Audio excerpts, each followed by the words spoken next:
Hello students, welcome to cos academy. मेरा नाम रणवीर है और हम लोग नेक्स्ट लेक्चर कर रहे हैं। आई थिंक ये लेक्चर नंबर 5 है। Relationship between the zeros and the coefficient of a polynomial. तो इसमें सबसे पहले क्या देखना है, क्वाड्रेटिक इक्वेशन के लिए हमें रिलेशन फाइंड करना है कि उसके जीरो में और उसके कोफिशिएंट में क्या रिलेशन होता है। तो सबसे पहले हम देखेंगे कि अगर मेरे पास में एक इक्वेशन है, कोई क्वाड्रेटिक इक्वेशन है, तो क्वाड्रेटिक इक्वेशन बेटा किस फॉर्म की होती है? ऐसे होती है ना, A X square plus B X plus C equal to 0।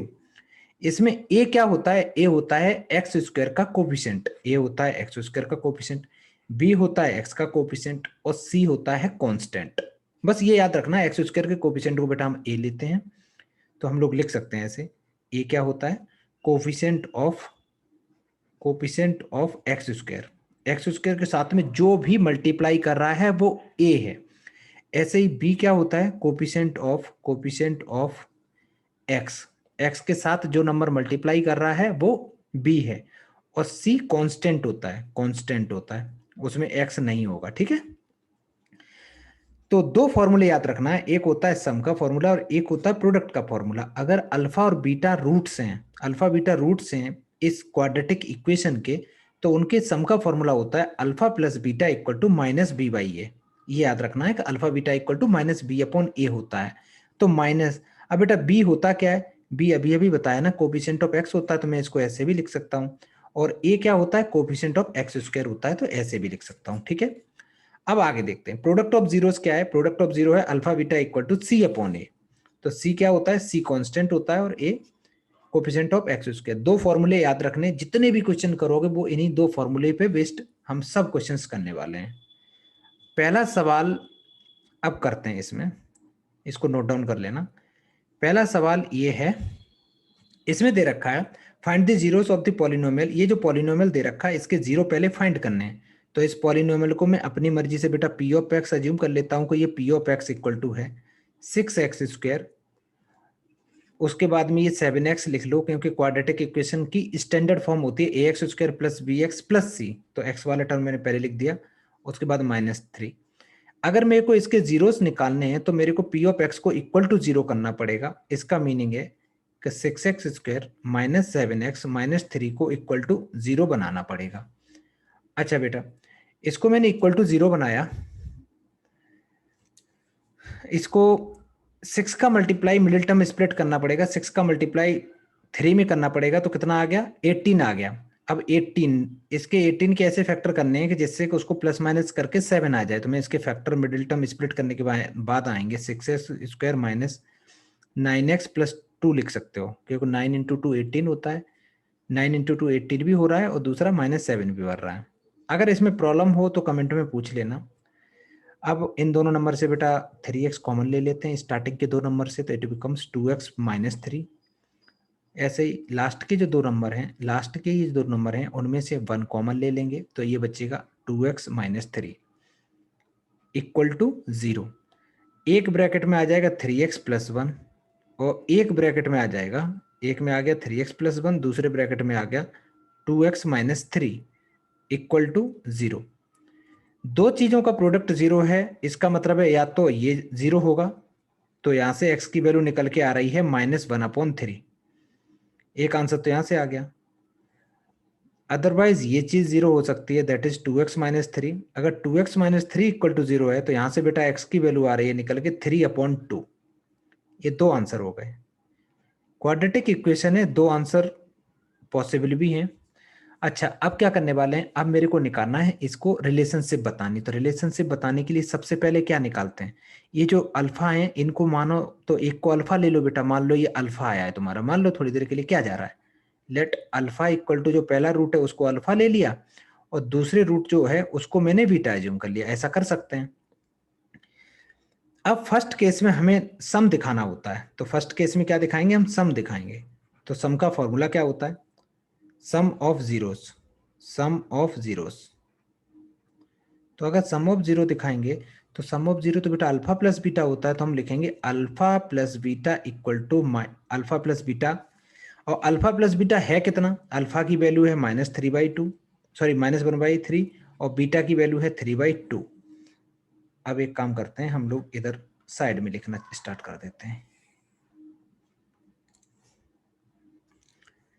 और इसको सॉल्व करेंगे तो ये एलसीएम वगैरह लेने के बाद एलसीएम इसका 6 आ जाएगा, ये आ जाएगा -2 + का 9, और सॉल्व करेंगे तो ये 7/6 आ गया। मैं ऊपर लिखता हूँ, सम इक्वल टू आया alpha plus beta equal to आया बेटा प्लस का 7/6। अब एक बात बताओ, अल्फा प्लस बीटा वैसे होता किसके इक्वल है? Alpha plus beta equal to होता है -b/a के इक्वल होता है बेटा। तो मेरे को ये प्रूव करना है कि 7/6 है, ये 7/6 ना होके ये -b/a है, ठीक है? यही मेरा तरीका है। तो इसको कैसे करेंगे? b की वैल्यू कितनी है? b की वैल्यू यहाँ कितनी है? -7 है ना, तो मैं इसको ऐसे लिख सकता हूं, एक माइनस पहले से लगा लो, और b की वैल्यू इसको मैं -7 लिख दिया, डिवाइडेड बाई a की वैल्यू तो 6 है ही।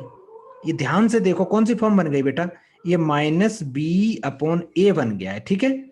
ये जो फॉर्म बन गई है वो बन गई माइनस टाइम्स b/a। b क्या होता है? b होता है coefficient of x, that is -7। a क्या होता है? Coefficient of x square. c क्या होता है? कांस्टेंट नंबर है। तो ये मेरा प्रूव हो गया, बस यही प्रूव करना था इसमें। ये सम प्रूव कर दिया, तो ऐसे ही प्रोडक्ट ऑफ जीरोस भी प्रूव कर दो। Product of zeros. इसको एक चीज और कह सकते हो, जैसे मैंने -b/a के इक्वल दिखाया ना, इसको बेटा ऐसे भी कह सकते हो कि माइनस टाइम्स ये है coefficient of x square, sorry coefficient of x upon coefficient of x square. Coefficient of x square है। कुछ लोग क्या करते हैं, कुछ लोग एक्चुअली ये ना लिख के कोफिशिएंट यहाँ पे छोड़ देते हैं, कुछ लोग b/a ना लिख के डायरेक्ट ये लिख देते हैं, और दोनों लिख दोगे तब भी चलेगा, कोई टेंशन नहीं है। प्रोडक्ट का फॉर्मूला क्या होता है? अल्फा बीटा होता है। अल्फा की वैल्यू क्या है? -1/3 मैंने पुट कर दी, बीटा की वैल्यू है 3/2 पुट कर दी बेटा। इसको सॉल्व किया तो ये आ गया -3/6। ध्यान से देखो बच्चा, -3/6 अल्फा बीटा किसके इक्वल होता है? अल्फा बीटा इक्वल टू होता है c/a के। और c की वैल्यू यहाँ कितनी है? c की वैल्यू -3 है। देखो ध्यान से देखो, c की वैल्यू -3 है और a 6 है, तो ये तो मेरा डायरेक्ट c/a के इक्वल आ गया। या इसको लिखना चाहो तो ऐसे भी लिख दो, ये है कांस्टेंट डिवाइडेड बाई, लेकिन ऐसे ना लिखे, थोड़ा स्टैंडर्ड तरीके से लिख दो, इसको ऐसे लिख दो, c/a के इक्वल आ गया। और इसको ऐसे भी लिख सकते हो, ये आ गया मेरा कांस्टेंट डिवाइडेड बाई, चलो आगे ही लिख दो, कोई दिक्कत नहीं, divided by coefficient of x square. यही बेटा प्रूव करना होता है, ठीक है? c/a के इक्वल प्रूव करना होता है, हेंस प्रूव्ड। ये प्रॉब्लम बहुत अच्छे से समझ में आ गई होगी। अब एक सेकंड प्रॉब्लम करने वाले हैं, देखो सेकंड प्रॉब्लम कैसे करेंगे। ये छोटा सा सवाल है, इसमें दे रखा है product of the zeros of the polynomial is 4।